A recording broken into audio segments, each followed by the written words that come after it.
Wow. Okay. Great performance, Jen. I especially like the rapping. That was awesome. Yeah, white girl can rap. White girls can rap. I didn't know. It might be. Next up is Lorenzo Rappa. He's been afloat for CPI since 2009 and in direct support for over 20 years. He's also been a part of community radio station WNPG 90.9 FM for the same 2 decades and can be heard weekly on the Lorenzo Commentaries at 7:45 Thursday mornings. The Lorenzo Commentaries is also available as a podcast on iTunes on the internet. He's going to have to pay for that plug. What do you think? Join me in welcoming Lorenzo. Woo! Foot stomp.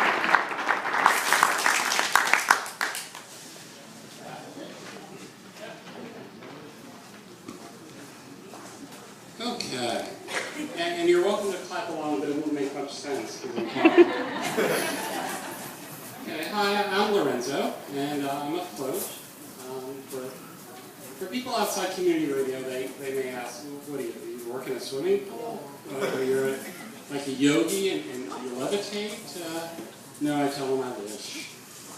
I work for a company with about 7,000 departments and locations all over the globe, or at least that's the way it seems, when I'm driving out to Cornish or Limerick. I don't know what planet Parsonsfield is. But,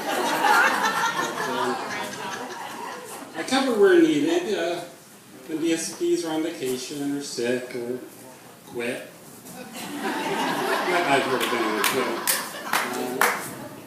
So no 2 weeks are really ever alike. I save Saturdays for my wife. She works Monday through Fridays, 9 to 5. She works for the Press Herald.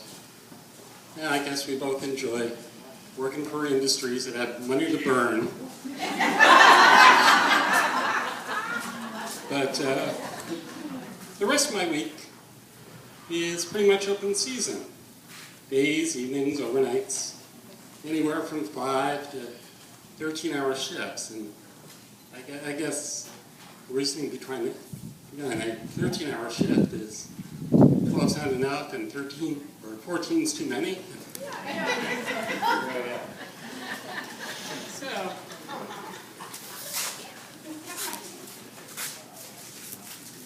this piece is something I did in 2009 when I first started with CPI, and it's called Up All Night. It was my first overnight, and I was nervous about it. I had done overnights before.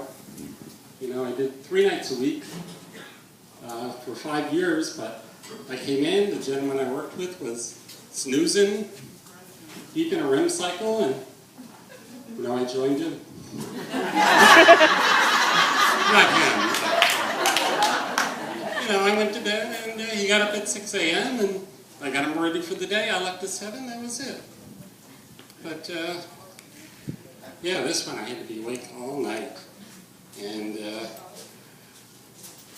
I thought to myself, I'm not 20 anymore, or 30, or 40. That's the end of the list.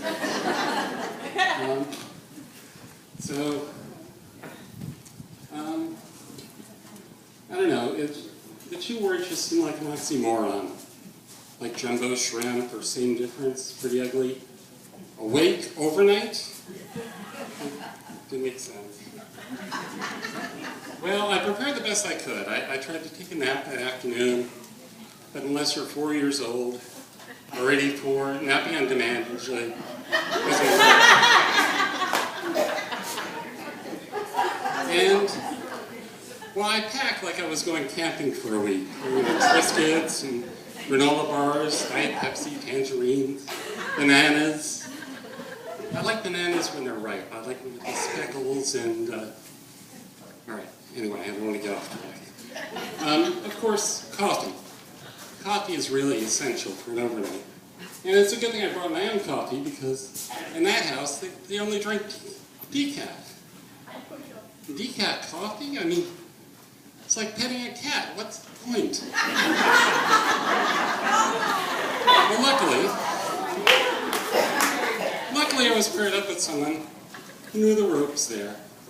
We had a lovely chat, and when you talk to someone for a 12-hour shift, you get to know them pretty well. I'm sure curious stuff about me my family doesn't know. So, we got everything done. The overnight duties demanded.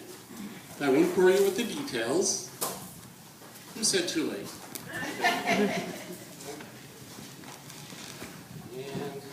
day 4.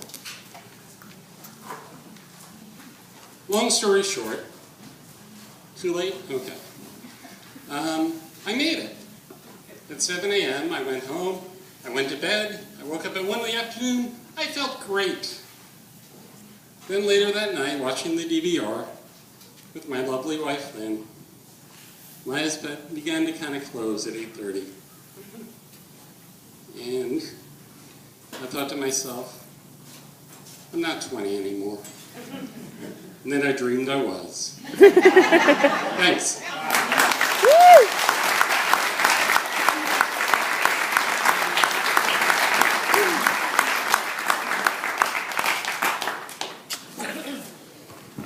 Thank you, Lorenzo. Wonderful, thank you. Great story about doing an overnight.